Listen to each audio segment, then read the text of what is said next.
This is my attempt to relate all those haunted and paranormal encounters I personally experienced in the past 40 years. And I hope to illustrate as detailed and accurately as possible according to the actual event. These are absolutely genuine and I kept them until now, to share with everyone. I hope you are ready. Let's begin. Before we begin, please help to subscribe to the channel. It will not cost you anything, but your subscription would mean a lot to me. So please go ahead and click on the subscribe button now. And, please share it with your families, friends, and colleagues on all your social media platforms, so they can enjoy these stories too. Let's continue. In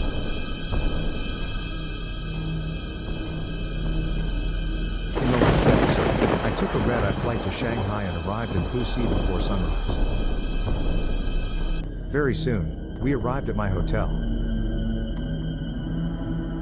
The hotel reception desk was dark, leaving just a very dim table lamp and the reception signage. I cannot find anyone at the reception, so I pressed the service bell. Then not long after, a man turned up in the middle of nowhere. I didn't think much about it at that time because I was too engrossed looking at some of the messages on my handphone. After the usual check-in administration, the man handed me the key and told me that my room was allocated at the appendix building, and that I should exit from the door on the right to reach the lift lobby leading to the building. So, I took the man's advice and dragged my luggage along to the appendix building next door.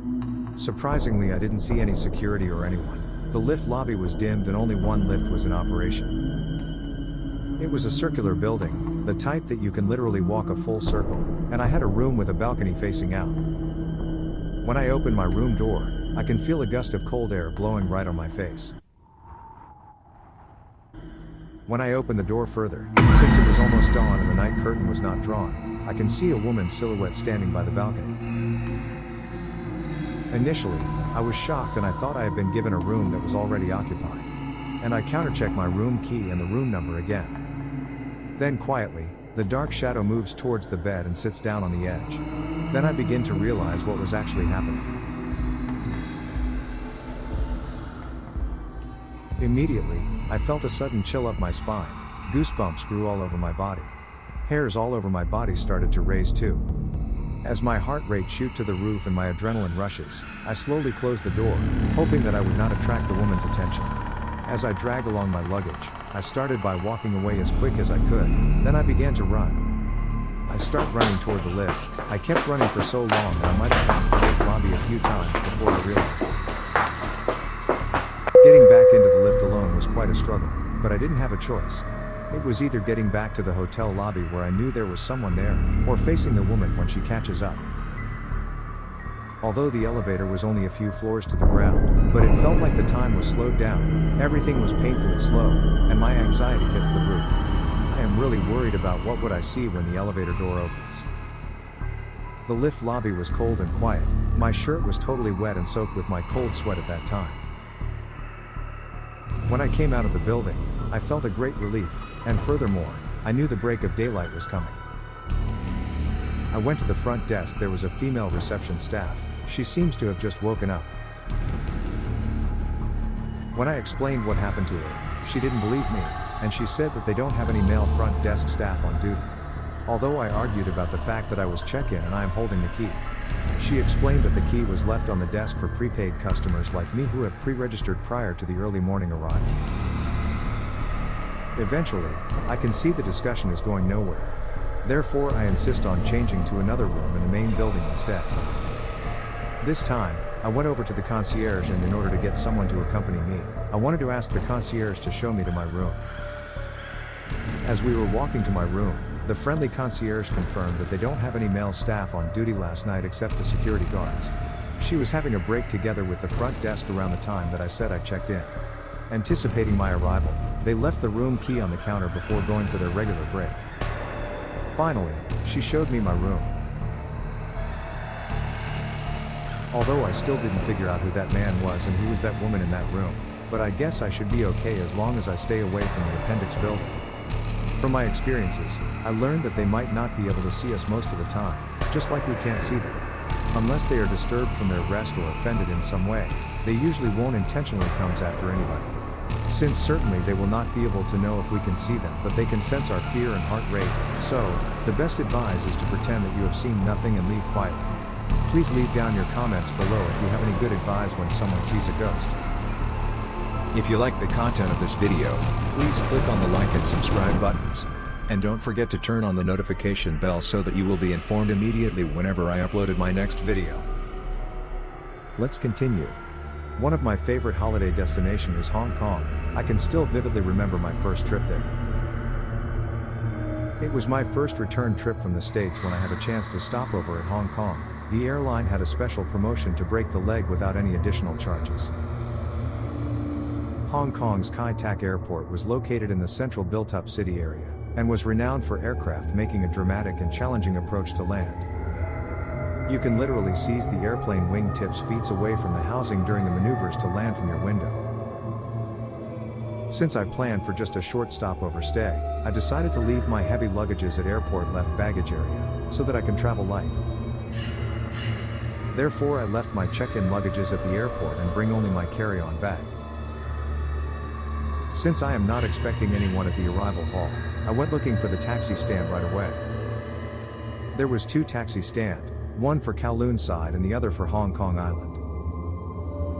After hopping into the taxi, we started heading towards my hotel. The journey was very smooth on my side of the way but seems very busy on the opposite way towards the tunnel. Very soon, we arrived at Kowloon Hotel in Tsim Sha Tsui. The hotel was considered one of the better hotel at that time. There were many famous branded goods around it, and very convenient to move around using the MTR subway.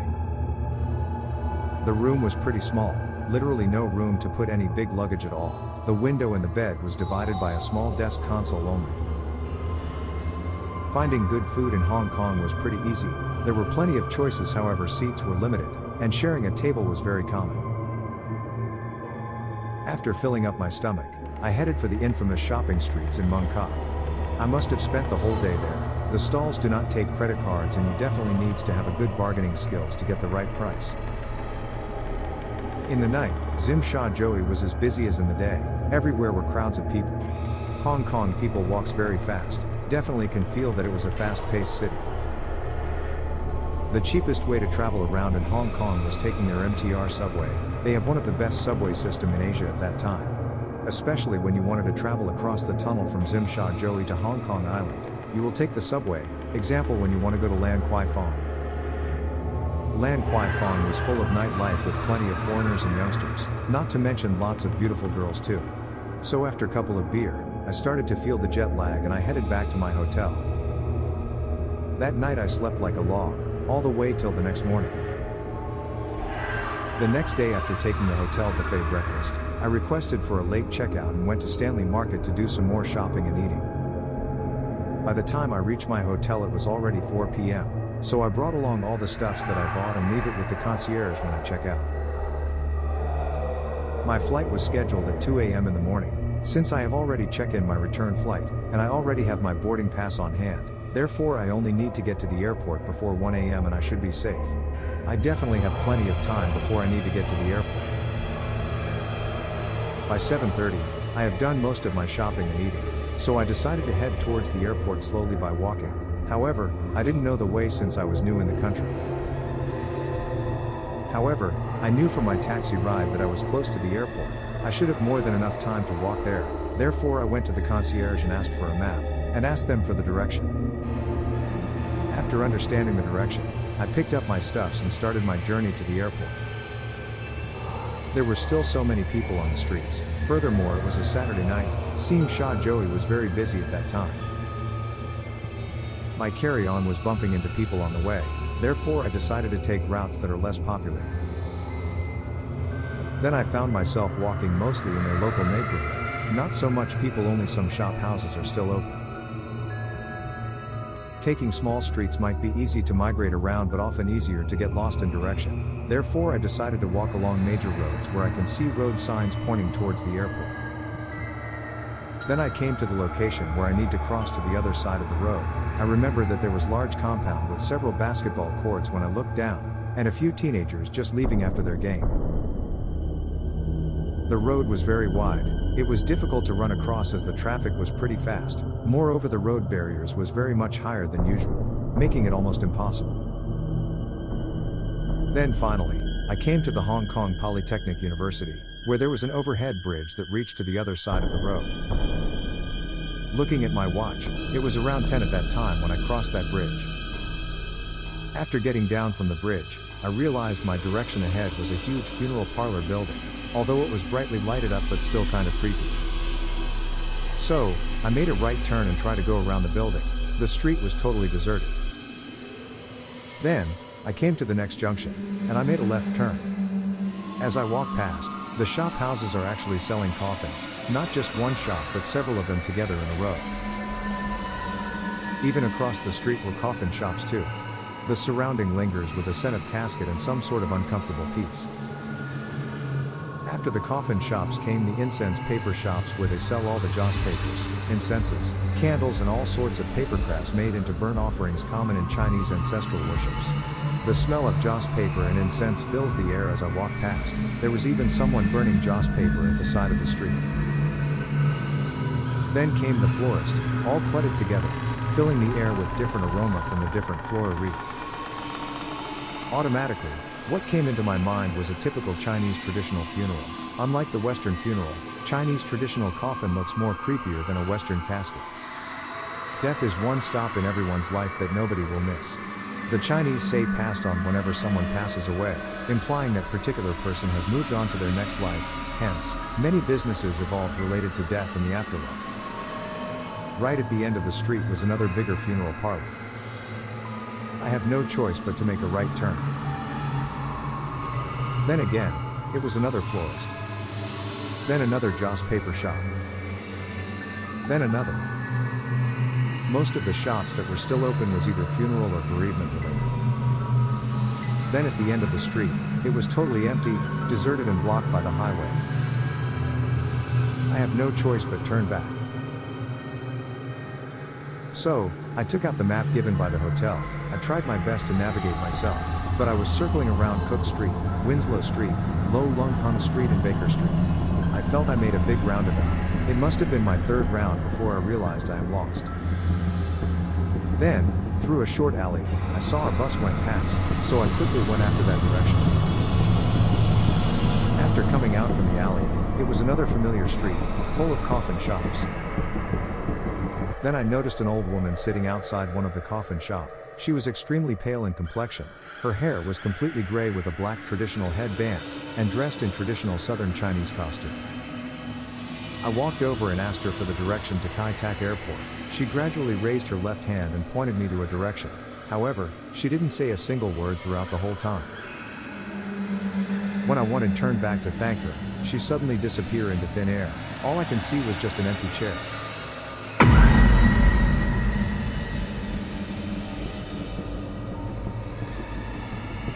Goosebumps crawls all over my body. My legs were heavy like a rock. I wanted to run but my legs just won't listen. My leg was like jelly. Just before I fell to the ground, I managed to gather all the energy I have and run for my life, and I almost peed on my pants. As I was running, shop lights was blacking out one by one after me, just like you see in a horror movie. I don't know how far I ran when I finally came to a stop, and then I saw some vehicle come towards my direction. When I saw the shop's houses were regular shops, I had a sudden relief and stood by the road to catch my breath. By that time, most of the stuffs that I bought were lost during the runaway.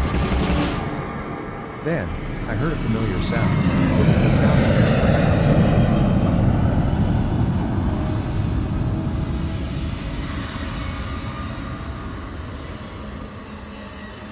So, I quickly look up, and just at the corner of my eye, I saw a light. I was so happy to see the plane. It was already 12 midnight when I looked at my watch.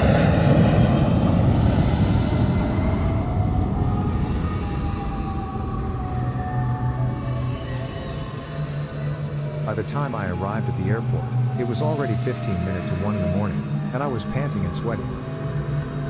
I didn't have much time to thought about what happened that night. I have to rush to the airport, left baggage to claim and recheck in my luggages, and board the plane. Everything was a close shave and I got onto my flight safely in the end. Just when you think that only Asian countries are haunted, let me share with you my experience in the next episode, Drunk British Souls.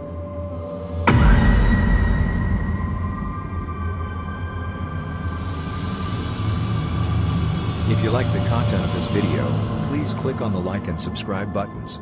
And don't forget to turn on the notification bell so that you will be informed immediately whenever I uploaded my next video.